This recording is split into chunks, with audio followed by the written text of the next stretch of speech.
إن الحمد لله نحمده ونستعينه ونستغفره ونعوذ بالله من شرور أنفسنا ومن سيئات أعمالنا من يهده الله فلا مضل له ومن يضلل فلا هادي له أشهد أن لا إله إلا الله وحده لا شريك له أشهد أن محمدا عبده ورسوله لا نبي بعده اللهم صل وسلم على محمد وعلى آله وأصحابه ومن تبعه إلى يوم القيامة. أما بعد فيا عباد الله أوصيكم وإياي بتقوى الله في كل وقت لعلكم تفلحون لعلكم ترحمون. وقال الله تعالى في القرآن الكريم أعوذ بالله من الشيطان الرجيم وما أرسلنا من قبلك من رسول إلا نوحي إليه أنه لا إله إلا أنا فاعبدون. صدق الله. Sidang jemaah yang dirahmati Allah Subhanahu wa taala, kita bersyukur kepada Allah Ta'ala. Allah memberi kita kehidupan, memberi usia yang panjang, memberi hidayah kepada kita sehingga terlangkahkanlah kaki kita menuju rumah menunaikan ibadah sholat Jumat seperti pekan-pekan sebelumnya. Salawat dan salam kita persembahkan kepada Nabi besar Muhammad sallallahu alaihi wasallam yang dikirim oleh Allah Subhanahu wa taala sepaket dengan Al-Qur'an. Allah mengirim Muhammad sallallahu alaihi wasallam dengan Al-Qur'an untuk menjadi petunjuk pedoman hidup bagi kita semua manusia di akhir zaman. Dan pada dasarnya semua nabi yang diutus oleh Allah, terutama semua rasul yang diutus oleh Allah, mereka semuanya mendakwahkan satu semangat yang yaitu semangat ketauhidan. Begitu juga dengan Rasul Muhammad sallallahu alaihi wasallam.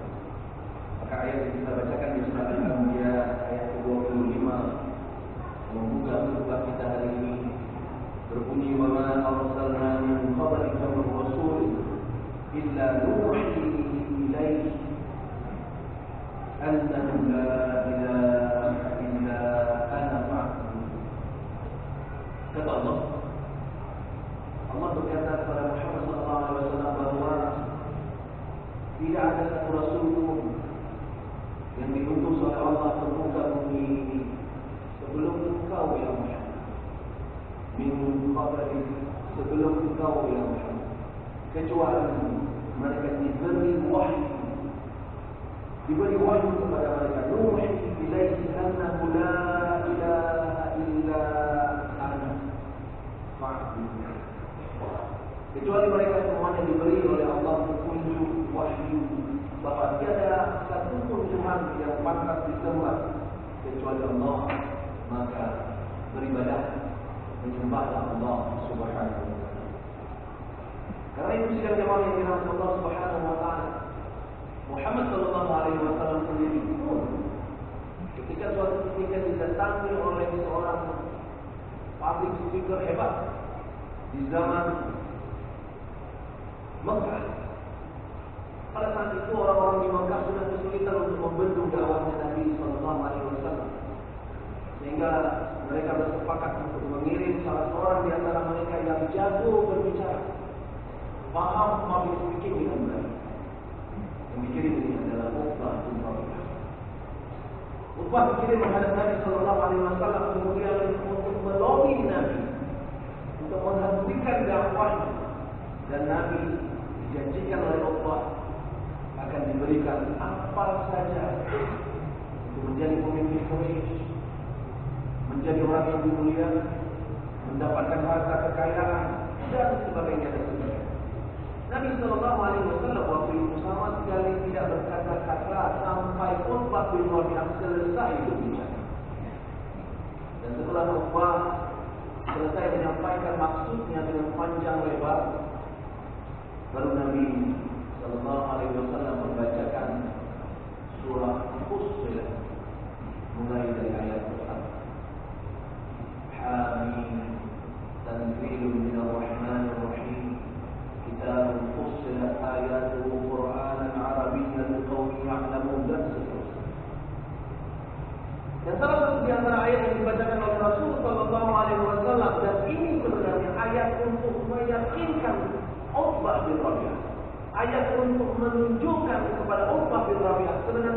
apa yang diperjuangkan oleh Nabi Sallallahu Alaihi Wasallam. Maka salah satu di antara ayat dari ayat yang berbunyi, dan ini disuruh oleh Allah. Karena ada kata-kata qul, kasih tahu mereka yang innama ana basyarun mithlukum, bahwa sesungguhnya aku ini manusia biasa yang tubuhku sama persis seperti tubuhnya. Innama ana basyarun mithlukum yuha ilayya. Tapi aku diberi wahyu oleh Allah kepadaku. Untuk apa wahyu itu? Annama ilahukum ilahun wahid. Wahyu itu untuk menyampaikan kepada kalian bahwa tidak ada satupun Tuhan yang pantas disembah kecuali satu-satunya Allah Subhanahu wa Ta'ala. Maka sambungan dari ayat ini adalah fastaqimu. Maka berdiri tegaklah kalian kepadanya untuk beribadah, mentauhidkan Allah Subhanahu wa Ta'ala, satu-satunya Tuhan yang pantas disembah, siapa saja kalian semua. Fastaqimu ilaihi wastaghfiruh, mohon ampunlah. Dan Nabi Sallallahu Alaihi Wasallam menutup ayat ini diberitahukan oleh Allah dalam firman-Nya kepada Rasul Sallallahu Alaihi Wasallam. Tutup ayat ini berbunyi, wa wailul lil musyrikin. Celaka orang-orang yang mempersekutukan Allah Subhanahu wa Ta'ala dengan sesuatu yang lain. Celaka sekali orang-orang yang mempersekutukan Allah dengan apa saja, dengan benda, dengan jabatan, bahkan dengan orang, semulia apapun orang yang terlihat oleh mata manusia. Maka itu sidang jemaah yang dirahmati Allah Subhanahu wa Ta'ala. Bahkan Nabi Isa alaihissalam, yang akhirnya dikultuskan oleh sebagian umat untuk menjadi Tuhan. Nabi Isa alaihissalam pun tak pernah menyuruh umatnya untuk menyembahnya sendiri. Tak pernah terjadi, tidak disebut dalam Al-Quran, tidak juga dalam kitab-kitab lainnya yang sudah datang sebelumnya. Sidang jemaah yang dirahmati Allah Subhanahu wa Ta'ala, di dalam surah Maryam, Nabi Isa alaihissalam menyampaikan kepada umatnya, wa inna Allah rabbi wa rabbukum fa'buduh. Sesungguhnya Allah itu adalah Tuhanku dan Tuhan kalian semuanya, maka sembahlah. Fa'buduh, hadza siratun mustaqim. Inilah jalan kita. Inilah jalan yang lurus. Sidang jemaah yang dirahmati Allah Subhanahu wa Ta'ala. Okelah, anggaplah sebenarnya itu adalah kata-kata Al-Quran. Ternyata sidang jemaah yang dirahmati Allah Subhanahu wa Ta'ala, kalau kita baca juga kitab-kitab sebelumnya, bahkan di dalam kitab yang sering dibacakan oleh orang-orang yang menuhankan Nabi Isa, juga disebut dengan sangat jelas bahwa bahkan Nabi Isa alaihissalam menyuruh orang-orang untuk menuhankan Allah Subhanahu wa Ta'ala. Di dalam salah satu kapitel di bagian Matius ayat 1 sampai 10 digambarkan dengan sangat jelas. Di situ diceritakan bahwa iblis membawa Nabi Isa ke suatu tempat, dan di tempat itu kemudian Nabi Isa dibuat lapar. Setelah 40 hari 40 malam lapar Nabi Isa, iblis berkata, kalau engkau benar-benar anak Allah, maka mintalah kepada Allah supaya batu-batu ini berubah menjadi roti. Karena engkau sudah lapar 40 hari. Nabi Isa alaihissalam, atau dalam bahasa mereka menyebut dengan Yesus, Nabi Isa alaihissalam kemudian berkata, manusia hidup bukan saja dari roti, tetapi dari setiap firman yang keluar dari mulutnya. Cobaan berikutnya, kemudian iblis membawa Nabi Isa ke kota suci dan menempatkan dia di atap Baitullah. Dan dari atap Baitullah kemudian dia berkata, Jika engkau betul anak Allah, jatuhkan dirimu ke bawah. Kemudian mintalah kepada Allah, karena sudah tertulis mengenai engkau bahwa Dia akan memerintahkan malaikat-malaikatnya untuk datang ke bawah dan menampung engkau sehingga engkau tidak terluka jatuh ke bawah. Karena tadi lagi-lagi Nabi Isa alaihissalam mengatakan, tertulis juga di dalam kata Nabi Isa bahwa engkau tidak boleh mencoba Tuhan. Sidang jemaah yang dirahmati Allah Subhanahu wa taala. Kemudian yang terakhir, iblis membawanya ke atas gunung yang sangat tinggi dan memperlihatkan kemewahan dunia, keindahan dan segalanya. Dan iblis berkata, aku akan mempersembahkan semuanya ini untukmu jika engkau sujud menyembah. Maka inilah ayat penutup yang kita bacakan. Ini kan kitab mereka, bukan dari kitab. Saya ulangi, ini dari kapitel Matius ayat ke-10 yang berbunyi, maka berkatalah Yesus kepadanya, atau Nabi Isa alaihissalam diakui sebenarnya, enyahlah engkau wahai iblis, enyahlah engkau wahai iblis, sebab ada tertulis engkau harus menyembah Tuhan Allahmu, dan hanya kepada Dia sajalah engkau menyembah. Sidang jemaah yang dirahmati Allah Subhanahu wa taala, ini bukan satu-satunya ayat di dalam kitab tersebut yang menunjukkan sangat clear bahwa tidak sekalipun Nabi Isa alaihissalam menyuruh umatnya untuk menyembah diri. Jemaah-jemaah yang dirahmati Allah Subhanahu wa taala. Lalu bagaimana ceritanya kesyirikan di Babel? Pada zaman Nabi Adam alaihissalam belum ada kesyirikan. Meskipun ada kemaksiatan, meskipun ada dosa yang dilakukan, tapi tidak ada kesyirikan. Tapi kemudian ketika kesyirikan muncul, Allah Subhanahu wa taala mengutus nabi yang rasul yang pertama, Nabi Nuh alaihissalam. Dan Nabi Nuh alaihissalam ini diutus oleh Allah untuk meluruskan kembali kesyirikan yang terjadi di antara umat Nabi Nuh waktu itu. Mereka masih meyakini Allah Subhanahu wa taala sebagai Tuhannya. Permasalahan utama adalah selain mereka menyembah Allah, mereka juga menempatkan sesuatu untuk mereka sembah juga. Itulah yang disebut dengan musyrikun. Itulah yang disebut dengan mempersekutukan Allah Subhanahu wa taala. Ini bukan cerita mereka menafikan Allah. Mereka sebenarnya juga menyebut Allah Subhanahu wa taala. Tapi mereka juga mengambil sesuatu yang lain untuk mereka sembah. Dan itu diceritakan di dalam Al-Quran Al-Quran. وَقَالُوا لَا تَذَرُنَّ آلِهَتَكُمْ وَلَا تَذَرُنَّ وَدًّا وَلَا سُوَاعًا وَلَا يَغُوثَ وَيَعُوقَ وَنَسْرًا.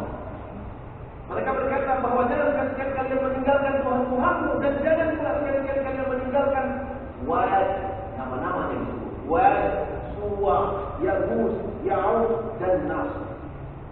Siapa yang disebut-sebut dalam salah satu hadis yang diriwayatkan oleh Imam Al-Bukhari, Ibnu Mas'ud menjelaskan siapa mereka. Orang-orang yang disebut di dalam surah Nuh ayat 23 tadi, mereka adalah nama-nama orang soleh yang sebenarnya berasal dari kaum Nuh. Orang soleh, orang yang menyembah Allah satu-satunya. Tapi ketika orang soleh ini wafat, orang-orang merasa kehilangan. Ada orang baik yang hilang, sehingga setan datang membisikkan kepada mereka, buatlah gambar biar orang yang hilang itu terasa ada. Pertama-tama mereka membuat gambar, tapi kemudian apa kata setan? Kurang nyaman terasa dengan gambar. Buatlah prasasti, buatlah patung, sehingga kehadirannya betul-betul terasa. Sehingga patung pun sudah mulai dibuat. Dan pada patung itu dibuat, orang-orang masih menyembah Allah, belum menyembah patung. Tapi generasi-generasi berikutnya yang datang kemudian, mereka tidak mendapatkan informasi ini dengan benar. Sehingga orang-orang yang datang kemudian pun mulai menyembah patung yang ditinggalkan. Itulah awal mula kesyirikan. Dan tidak jemaah yang dirahmati Allah Subhanahu wa taala, semua rasul yang diutus oleh Allah Subhanahu wa taala, semuanya sebenarnya datang dengan misi yang sama, yaitu la ilaha illa anta. Tidak ada Tuhan selain aku Allah. Sidang jemaah yang dirahmati Allah Subhanahu wa taala. Dan kesyirikan ini kemudian berlanjut. Pada masa Nabi Isa ibnu Maryam, sama kasusnya. Nabi yang mulia ini mukjizat yang luar biasa. Nabi yang mulia ini bisa menghidupkan orang mati, membuat dari tanah burung merpati, menyembuhkan orang buta, menyembuhkan orang suka. Luar biasa. Terlihat oleh mereka, bisa menurunkan makanan dari langit. Terlihat dari mereka. Padahal di dalam Al-Quran jelas disebutkan semuanya adalah biiznillah. Semuanya karena diizinkan oleh Allah. Tanpa Allah Isa alaihissalam tak mampu berbuat apa. Tapi terlihat luar biasa. Dan takjub mereka kepada Nabi Isa. Takjub mereka kepada Nabi Isa. Dan ketika orang-orang takjub ini wafat, lagi-lagi informasi tak tertransformasi dengan benar ke generasi berikutnya. Sehingga apa yang terjadi? 300 tahun kurang lebih setelah Nabi Isa ini, menurut catatan mereka diwafatkan, menurut catatan kita diangkat oleh Allah. 300 tahun setelah itu kejadian, mereka bersepakat mengangkat Nabi Isa ini menjadi Tuhan mereka. 300 tahun generasi yang datang Tuhan. Dan hal yang sama juga terjadi di Mekah. Kaum Quraisy Mekah, mereka menempatkan banyak sekali berhala di sekitar Ka'bah. Ada Lata, ada Uzza, ada Manat, dan sebagainya. Ada 3 yang kita sebutkan ini yang paling terkenal di antara mereka.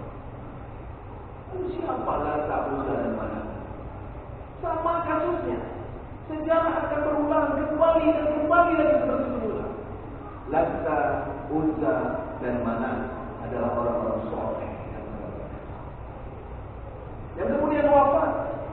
Bahkan salah satu yang sangat jelas diceritakan di dalam riwayat adalah Lata, yang merupakan seorang tukang roti.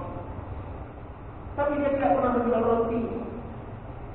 Dia setiap buat roti, dia bagi-bagikan kepada orang, terutama jamaah yang melaksanakan ibadah haji. Maka ini adalah orang soleh. Dan ketika Lata kemudian meninggal, orang-orang merasa gila. Maka dibuatlah patung Lata, patung Uzza, dan patung Manat. Dan lama-kelamaan orang-orang menyebut inilah anak Tuhan. Itulah yang mereka sebar sebagai jemaah yang dirahmati Allah Subhanahu wa taala. Dan modusnya selalu saja sama.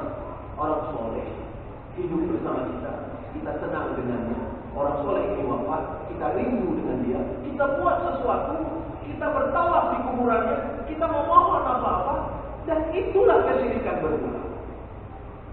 Dan diakui atau tidak, hari ini itu terulang kembali, meskipun Nabi tidak akan diutuskan. Sudah banyak orang-orang yang hari ini bertawaf di kuburan orang-orang yang mereka anggap soleh sebelumnya. Sudah banyak. Sudah banyak orang yang datang-datang ke kuburan untuk meminta pada orang soleh yang sudah wafat sebelumnya. Sudah banyak. Dan itu terjadi di tempat itu. Sesuatu yang sebenarnya sudah pernah terjadi jauh-jauh hari sebelumnya. Sidang jemaah yang dirahmati Allah Subhanahu wa taala, ketika Muhammad sallallahu alaihi wasallam wafat, bahkan kejadian hampir saja terjadi seperti itu. Muhammad sallallahu alaihi wasallam wafat hari Senin, tapi baru dikuburkan hari Rabu. Apa yang terjadi selama 3 hari? Selain ditunggu orang-orang yang ingin datang menyolatkan Rasul sallallahu alaihi wasallam, ada Sayyidina Umar yang belum jadi khalifah waktu itu. Sayyidina Umar mengangkat pedangnya. Sayyidina Umar tidak bisa menerima bahwa Muhammad sallallahu alaihi wasallam wafat. Orang yang begitu dikagumi, dicintainya, wafat. Tak mampu beliau. Beliau angkat pedang dan mengatakan, siapa yang berani menyentuh jasadnya Muhammad, aku potong tangan-tangan.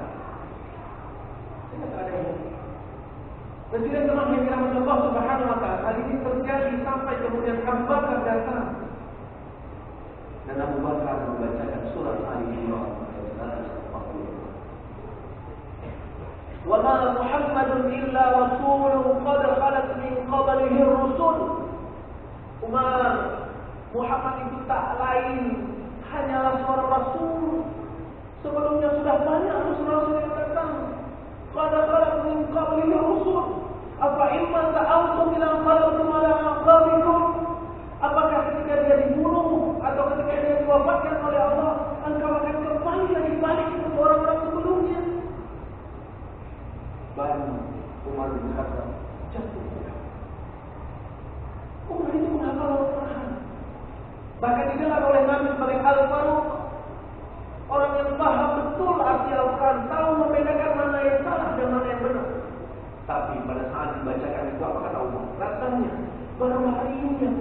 Yahudi.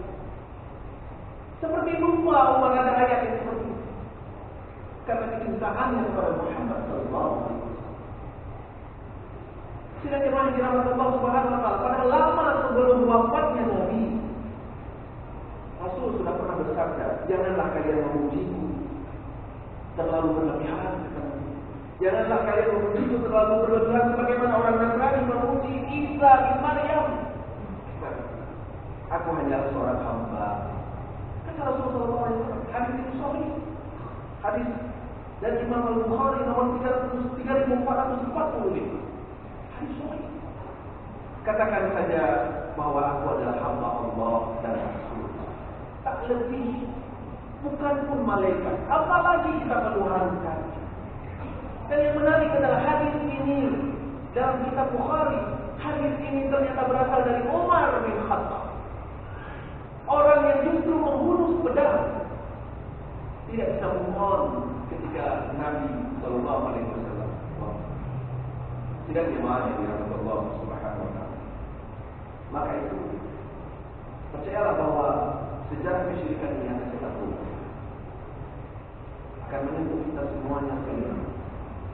Karena iblis yang menggoda kesyirikan kepada orang-orang yang dahulu masih hidup sampai sekarang.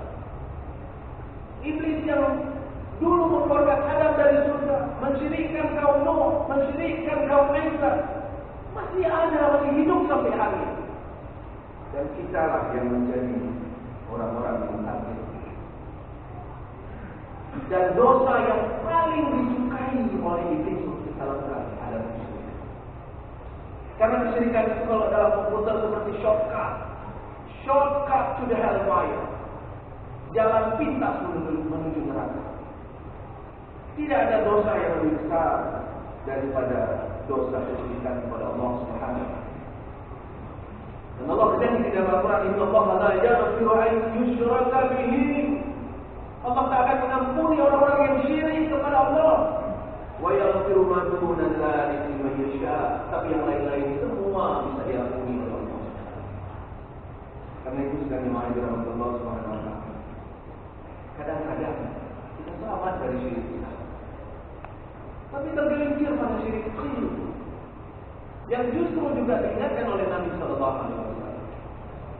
Ada orang yang tergelincir dengan riba, atau ada orang yang tidak tergelincir dalam syirik besar, tapi ikut merayakannya. Ada orang yang tidak selamat untuk menjaga imannya untuk tidak terlibat besar. Karena itu sedang dimahdirkan oleh Allah Subhanahu wa taala. Risikonya terlalu besar. Jangan main-main dengan syirik. Tak usah berlogika dengan logika manusia. Tak usah bawa-bawa toleransi beragama. Tak usah mengucapkan apa-apa. Kepada sahabat kita sekalipun, mereka mengerti keadaan. Saya punya banyak sekali sahabat, orang-orang yang sebenarnya berlainan agama. Tak pernah sekalipun mereka protes kepada saya. Karena saya tidak pernah mengucapkan selamat. Tak ada masalah.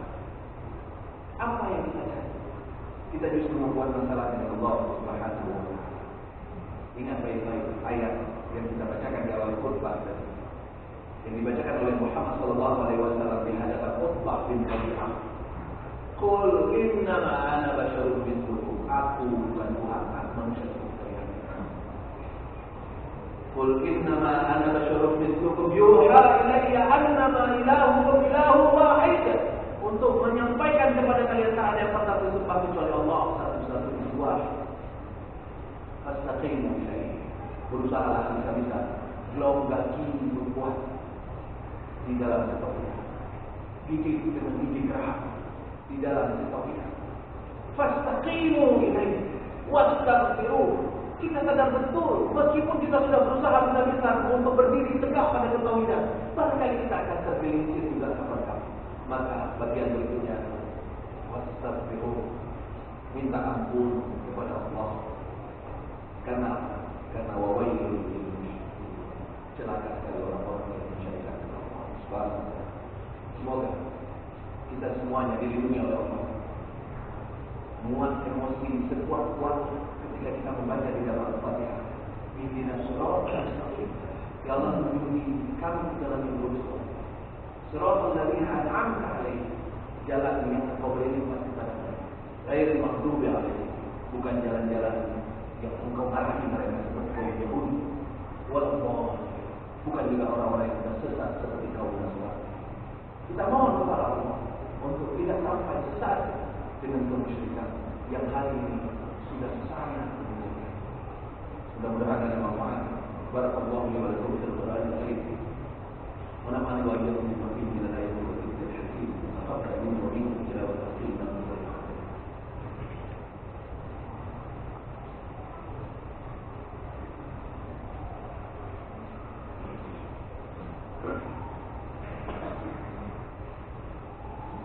Alhamdulillah rabbil alamin.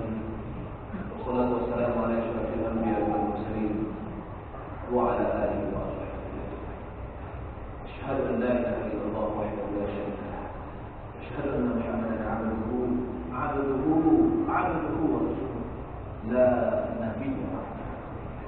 Allahumma shalli wa sallim ala Muhammad wa ala alihi wa ashabihi wa man tabi'ahum. Amma ba'du fa ya 'ibadallah, ittaqullaha haqqa tuqatih wa la tamutunna illa wa antum muslimun. وقال الله تعالى في القرآن الكريم: أعوذ بالله من الشيطان الرجيم. قل إنما أنا بشر مثلكم يوحى إلي أنما إلهكم إله واحد فاستقيموا إليه واستغفروه وويل للمشركين. صدق الله العظيم. اللهم اغفر للمسلمين والمسلمات والمؤمنين والمؤمنات الأحياء منهم والأموات برحمتك يا أرحم الراحمين. اللهم اهدنا الصراط المستقيم صراط الذين أنعمت عليهم غير المغضوب عليهم ولا الضالين. ربنا ظلمنا أنفسنا وإن لم تغفر لنا وترحمنا لنكونن من الخاسرين. ربنا آتنا في الدنيا حسنة وفي الآخرة حسنة وقنا عذاب النار. عباد الله، إن الله يأمر بالعدل والإحسان وإيتاء ذي القربى وينهى عن الفحشاء والمنكر والبغي يعظكم لعلكم تذكرون. ولذكر الله أكبر والله أكبر.